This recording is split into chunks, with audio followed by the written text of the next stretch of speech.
Hey everybody, hello and welcome back to our channel Info Island. तो guys आज का जो हमारा ये वीडियो है ये हिस्ट्री से रिलेटेड है, मतलब हिंदी में जैसे हम इतिहास के नाम से भी जानते हैं। तो आज के इस वीडियो में हम इतिहास से रिलेटेड कुछ चीज़ें शेयर करेंगे। और जैसे कि मैं पहले भी आपको बता चुकी हूँ that history is a major part of general studies and so it plays a very important role in the general studies section in almost all the competitive exam. So if you are aiming for a government exam, if you are aiming for any of the competitive exam through a competitive test, then it is very much important to go for a systemic and thorough preparation for this particular subject. क्योंकि जैसे कि मैंने आपको पहले भी बताया है कि हिस्ट्री को, इतिहास को सारे ही कॉम्पिटिटिव एग्जाम का बैकबोन के नाम से जानते हैं। आज के टाइम में जितने भी कॉम्पिटिटिव एग्जाम्स हैं they have one essential component जो कि है जनरल स्टडीज, जिसे हम जनरल स्टडीज या जनरल नॉलेज भी बोलते हैं। And one needs to master this before taking any of the exam, चाहे आप यूपीएससी सिविल सर्विसेज का एग्जाम दे रहे हैं या एसएससी का या ग्रुप सी, ग्रुप डी, कोई भी क्लरिकल एग्जाम दे रहे हैं या किसी भी तरह का गवर्नमेंट एग्जाम की आप अगर प्रिपरेशन कर रहे हैं, then this particular subject forms the basis of each and every competitive exam. अब जनरल स्टडीज की ही बात ले लीजिए। जनरल स्टडीज एक ऐसा सब्जेक्ट है that includes facts of almost all the subject, चाहे आप जियोग्राफी की बात करें या इंडियन पॉलिटी की, हिस्ट्री की बात करें या साइंस की, स्पोर्ट्स की बात करें या करंट अफेयर्स की, इकोनॉमिक्स की बात करें या बिजनेस स्टडीज की या किसी और साइंस की। किसी भी तरह का कोई भी सब्जेक्ट हो, मिसलेनियस टॉपिक के तौर पे जनरल स्टडीज हमारा हर एक कॉम्पिटिटिव एग्जाम में पूछा जाता है। तो इसी के लिए आज हम ये वीडियो लेकर आए हैं जिसका टॉपिक है प्राचीन भारत का इतिहास, उसकी कुछ प्रमुख गुफाएं, स्तूप एवं चैत्य संबंधित जानकारी। तो चलिए फ्रेंड्स, जल्दी से वीडियो को शुरू करते हैं और आपकी प्रिपरेशन में मदद करते हैं। तो गाइज जैसा कि मैं आपको बता ही चुकी हूँ कि हमारा ये जो वीडियो है आज का, ये एसएससी का एग्जाम हो या यूपीएससी का एग्जाम हो, स्टेट पीएससी का एग्जाम हो या रेलवे का एग्जाम हो या पीएसयू का एग्जाम हो या किसी भी अन्य प्रतियोगी परीक्षा के लिए अगर आप प्रिपेयर कर रहे हैं, तो ये आज का हमारा वीडियो बहुत ही ज़्यादा यूजफुल होने वाला है उन कैंडिडेट्स के लिए जो कि इसकी प्रिपरेशन कर रहे हैं। तो चलिए जल्दी से हम शुरू करते हैं दोस्तों। तो दोस्तों पहला जो हमारा सवाल है वो है अजंता की गुफाओं का निर्माण कार्य लगभग कितने वर्ष तक चला था? जिसका उत्तर है 1000 वर्ष तक। अगला है एलोरा गुफाओं की कुल संख्या कितनी है? ये जो अजंता और एलोरा की गुफाएं हैं, तो उसमें एलोरा की जो गुफाएं हैं वो टोटल कितनी है? तो आंसर है 34। अगला है एलोरा में बुद्ध गुफाएं कितनी हैं?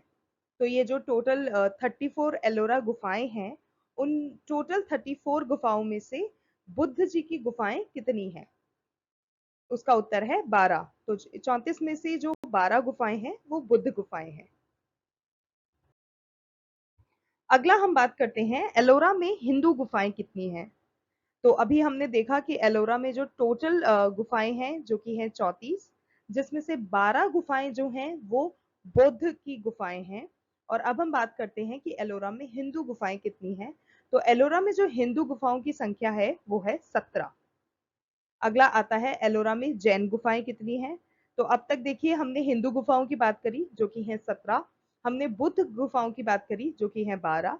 अब अगर अपन 34 में से जो 5 गुफाओं के बारे में बात करते हैं वो हैं एलोरा की जैन गुफाएं।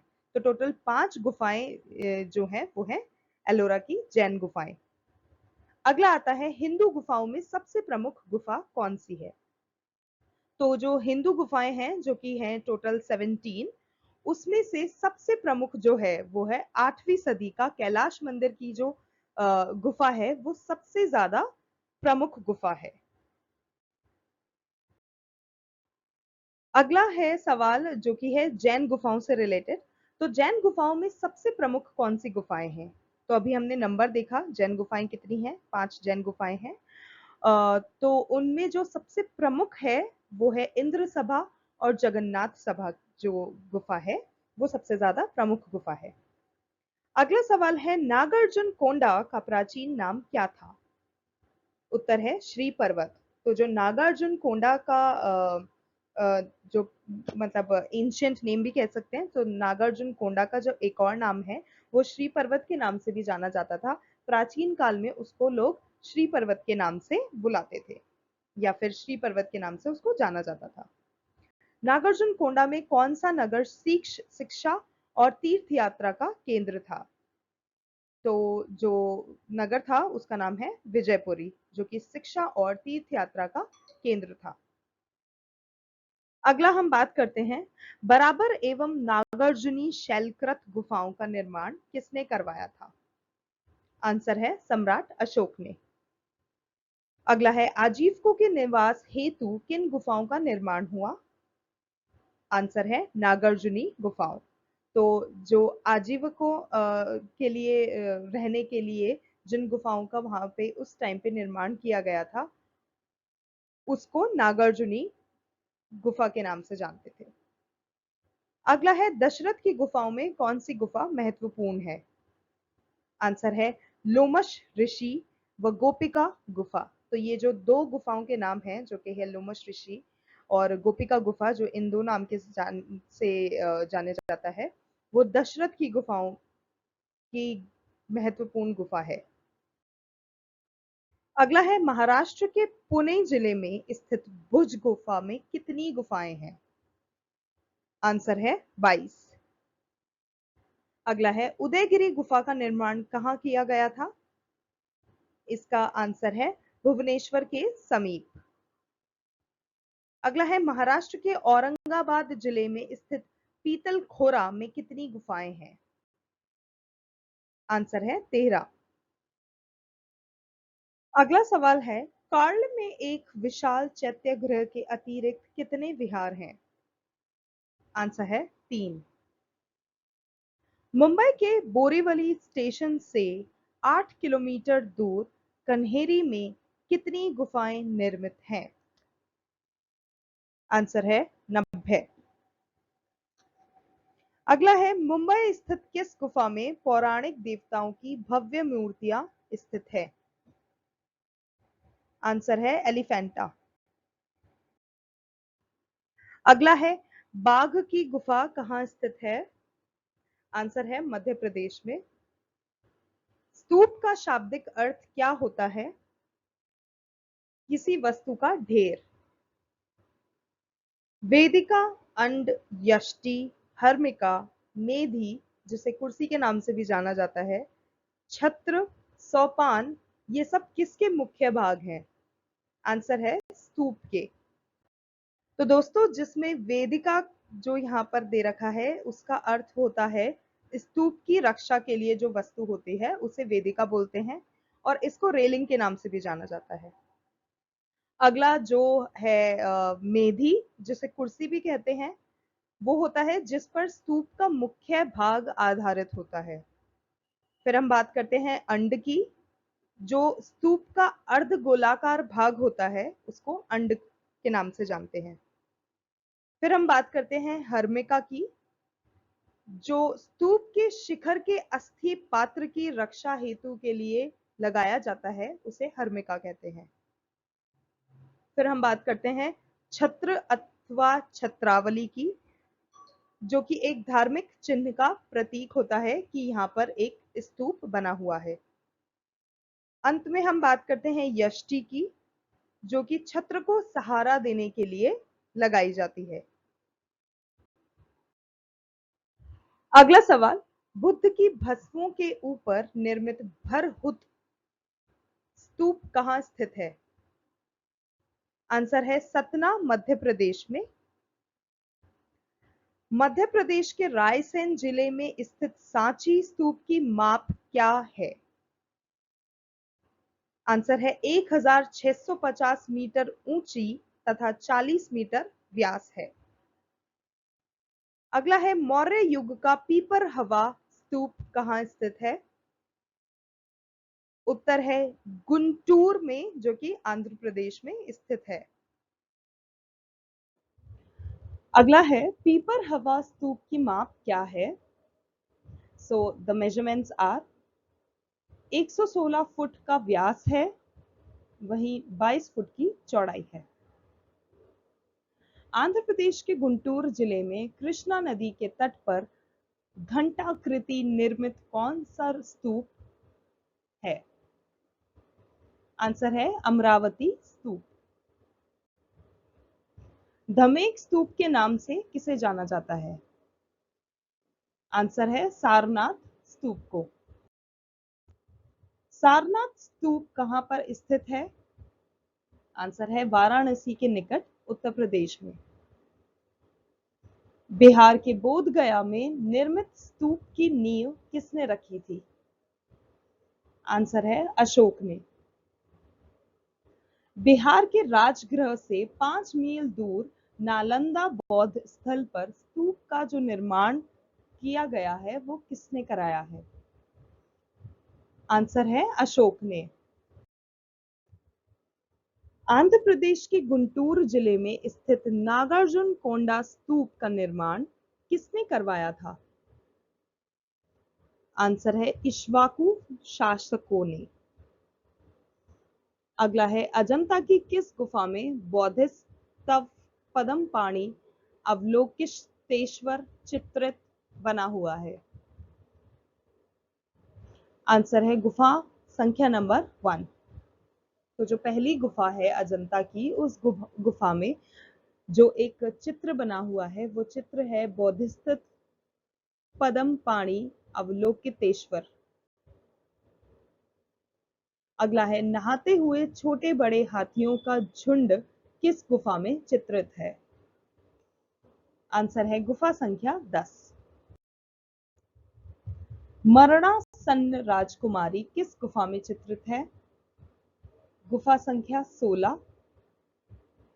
बुद्ध की पत्नी द्वारा पुत्र राहुल को बुद्ध को सौंपते हुए किस गुफा में चित्रित किया गया है? गुफा संख्या 17। अजंता गुफाएं जलगांव से कितनी दूरी पर स्थित है? आंसर है 64 किलोमीटर, यानी कि 64 किलोमीटर दूर है जलगांव से। अजंता गुफाएं औरंगाबाद से कितनी दूरी पर स्थित है? आंसर है 104 किलोमीटर दूर। तो जो अजंता गुफाएं और औरंगाबाद के बीच का जो दूरी है वो है 104 किलोमीटर की। अजंता में कुल कितनी गुफाएं हैं? आंसर है 30। अजंता गुफा चित्रों में अधिकांशत किससे संबंधित चित्र है? आंसर है शाक्य मुनि एवं बोधिसत्व से। अमरावती दक्षिण में गुंटूर से कितनी दूरी पर स्थित है? गुंटूर। आंसर है 64 किलोमीटर दूर।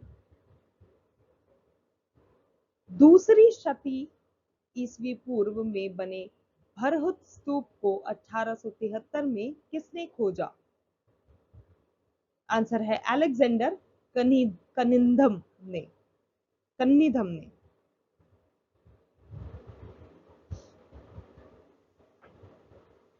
भरहूत स्तूप के लकड़ी के जलने को पत्थर के जंगले में किन शासकों ने परिवर्तित किया? आंसर है शुंग ने। महास्तूप किसे कहा जाता है? आंसर है सांची का स्तूप नामक जो स्तूप है उसे महास्तूप कहा जाता है। अमरावती स्तूप का प्राचीन नाम क्या था? आंसर है धन्यकटक। अमरावती स्तूप की खोज 1797 ईस्वी में किसने की थी? आंसर है कर्नल कॉलिन मैकेंजी ने। अगला और आखिरी सवाल हमारे आज के इस वीडियो का, बौद्धों द्वारा वंदन ध्यान आदि कहाँ किया जाता है? तो एक ऐसी जगह जहाँ पे जो बौद्ध धर्म के लोग होते हैं वो वंदन करते हैं, वो ध्यान आदि करते हैं, उस जगह को क्या कहा जाता है? चैत्याग्रह के नाम से उस जगह को जाना जाता है, जिसे हम गुहा मंदिर भी कहते हैं। So guys, that's it for this video on the topic इतिहास से related हमारे कुछ गुफाएं, स्तूप वगैरह वगैरह। आई होप आपको हमारा वीडियो यूजफुल लगे, आई होप हमें हमारा वीडियो आपको इन्फॉर्मेटिव लगे, and yes I am very very much sure कि ये काफ़ी हद तक यूजफुल होने वाला है उन कैंडिडेट्स के लिए जो कि अपकमिंग एग्जाम्स की प्रिपरेशन कर रहे हैं, या फिर जो नियरली वेरी सून जो कॉम्पिटिटिव एग्जाम्स आने वाले हैं उनकी प्रिपरेशन कर रहे हैं। उन कैंडिडेट्स के लिए ये हमारा वीडियो बहुत ज़्यादा लाभदायक होगा। So yes that's it. Thank you so much for watching. अगर आपको हमारा ये वीडियो पसंद आया then don't forget to like share and subscribe to our channel info island. And also जो सब्सक्राइब बटन के पास में एक बेल आइकन गिवन है उसको प्लीज़ हिट कर दीजिएगा, प्रेस कर दीजिएगा, जिससे कि जब भी हम किसी नए वीडियो के साथ आते हैं आपको अपने फ़ोन पर या किसी और डिवाइस पे जहाँ आपने लॉगिन कर रखा है वहाँ पर उसका नोटिफिकेशन मिल जाएगा, so that it will become very much easier for both of us to connect with each other.